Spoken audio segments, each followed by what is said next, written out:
কুশির প্রাঙ্গণের চিঠি। আগের ভিডিওতে আমরা পড়েছিলাম কুশির প্রাঙ্গণের চিঠির বিভূতিভূষণ বন্দ্যোপাধ্যায়ের লেখক পরিচয়। আজকে আমরা পড়ব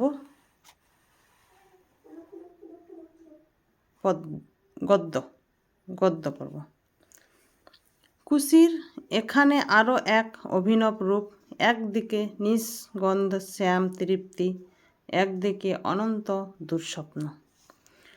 কুশি এখানে ধরেছে তারা মূর্তি, তার এক হাতে খপর, এক হাতে বরাভয়, কিংবা অর্থনারী ঈশ্বর হর পার্বতী সেই অবস্থাটা পড়েছে মনে। মন্দার মালা পরিশোভনায়, কপালমালা পরিশোভনায়, বিদ্যাম চয়ে দিগম্বরায় নম শিবায় চ নম শিবায়। নদী বেশ চৌড়া, জলের ধারাও প্রস্তুত, কিন্তু গম্ভীর নয়। আমরা জীবশুদ্ধ আস্তে আস্তে পেরিয়ে গেলাম। দূরে কাছে মাঝে মাঝে চৌড়া জেগে উঠেছে। কাদা খোঁচারা খুব ব্যস্ত। হাঁটু জলে জন তিনেক ছেলে জাল নিয়ে মাছ ধরছে। জীবের গায়ে বাধা পেয়ে নদীর স্রোতে একটা মৃদু কলতান উঠেছে, যেন একটা ভাষারই কাছাকাছি। নিঃসঙ্গ নিরুদ্দেশ্য কৌশিকী কি কিছু বলতে চায় তার দক্ষিণের অতিথিদের? একটা কথা বিশ্বাস করবে, অবশ্য ঘরে বসে এই লেখনী চালনা করবার সময় সে অনুভূতিটা আমি পাচ্ছি না। তবে অবগুণ্ঠনমুক্ত প্রকৃতির সঙ্গে সেই রকম মুখোমুখি হয়ে বসলে সত্যিই মনে হয় তার যেন একটা ভাষা আছে, আর অনন্তকাল ধরে তার যেন সেই অস্পষ্ট কাকলি। তোমার কাছে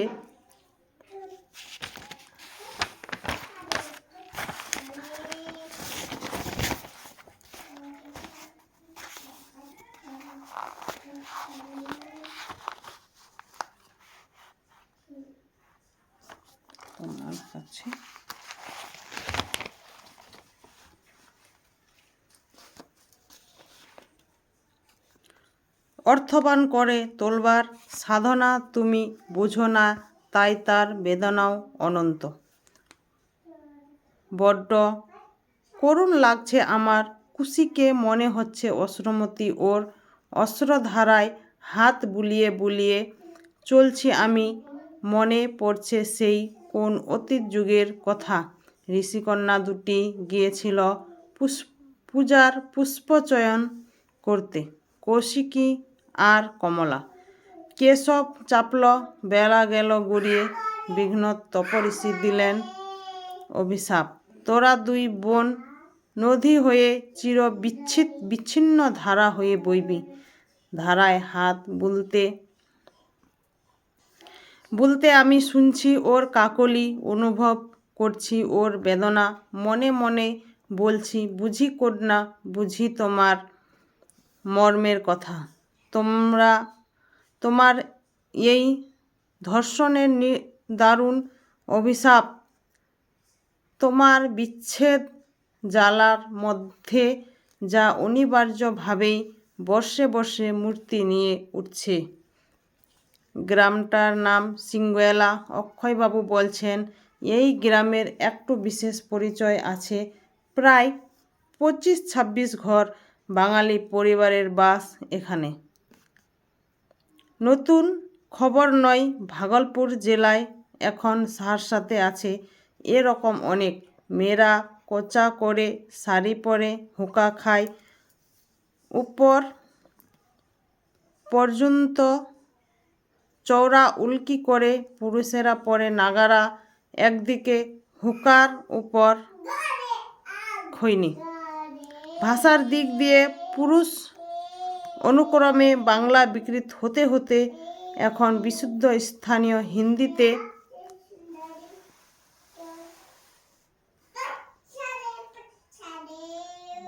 হিন্দিতে দাঁড়িয়েছে। অদ্ভুত লাগে এই রূপান্তর।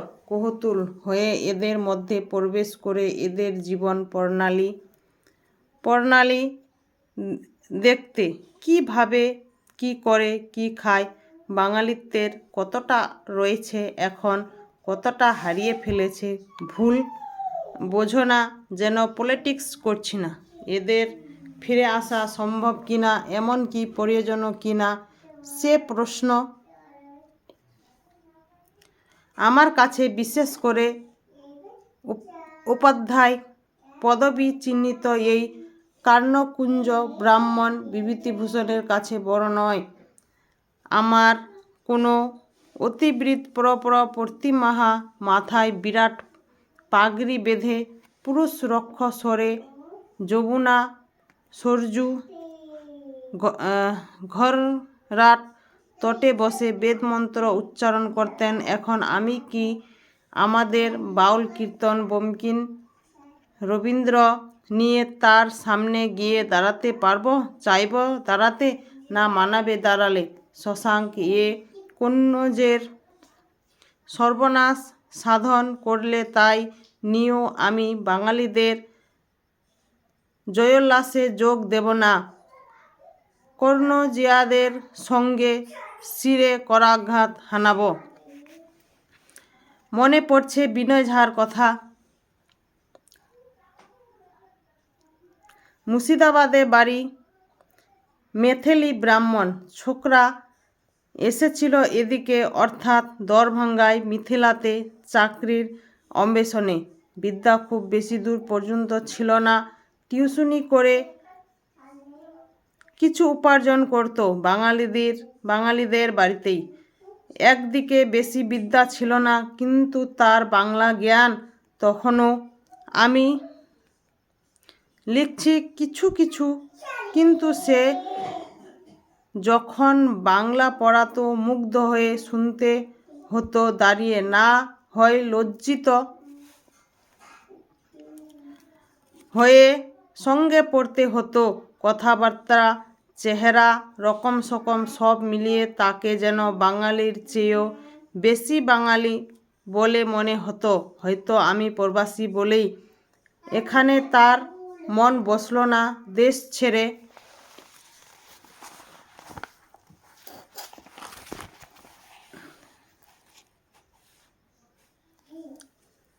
ভালো লাগছে না বলে একদিন পাতারি গুটিয়ে মুর্শিদাবাদে ফিরে গেল।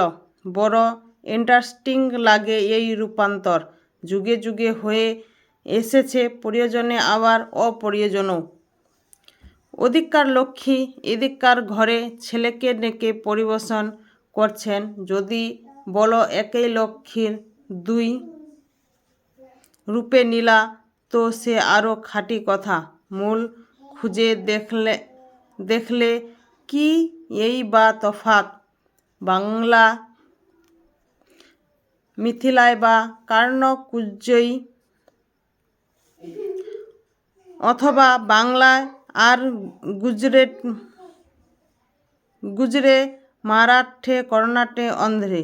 অল্প সামান্য প্রভেদটা যদি মেনেই নেওয়া যায়, তো এত বলতে হয় বাংলা আমার চেয়ে বেশি করে বিনয় ঝার বাংলা, মিথিলা ওর চেয়ে বেশি করে আমার মিথিলা। তীরে বেলো চড়াই ঠেলে আমরা গ্রামের মধ্যে এসে পড়লাম। ঢুকতেই বাঁদিকে একটা পোড়া ঘর। অগ্নিকাণ্ড নতুন হয়েছে বলে মনে হলো। অক্ষয়বাবু জিভটা দাঁড় করালেন। দেখতে দেখতে লোক জুটে গেল, তবে খানিকটা তফাতে। তার কারণ, এসব প্রান্তে মোটর গাড়ি একটা দুর্লভ দৃশ্য হলেও জিপ সম্বন্ধে একটা সন্দেহের ভাব আছে যে সে নাকি বেশি করে কর্তাদের বাহন। ম্যাজিস্ট্রেট, ডেপুটি, দ্বারকা,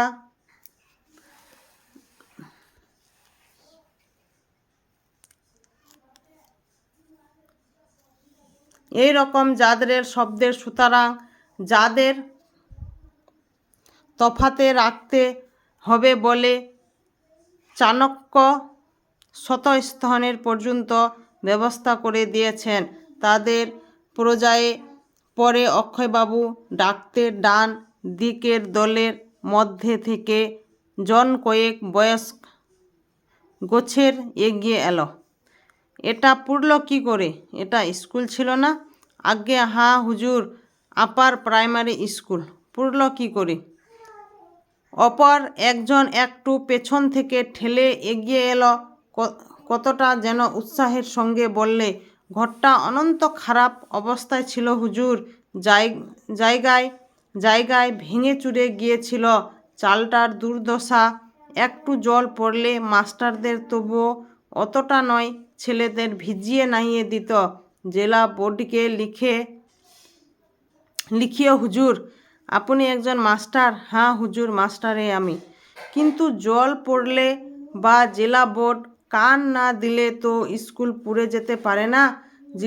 জিজ্ঞাসা করছি আগুনটা লাগলো কি করে?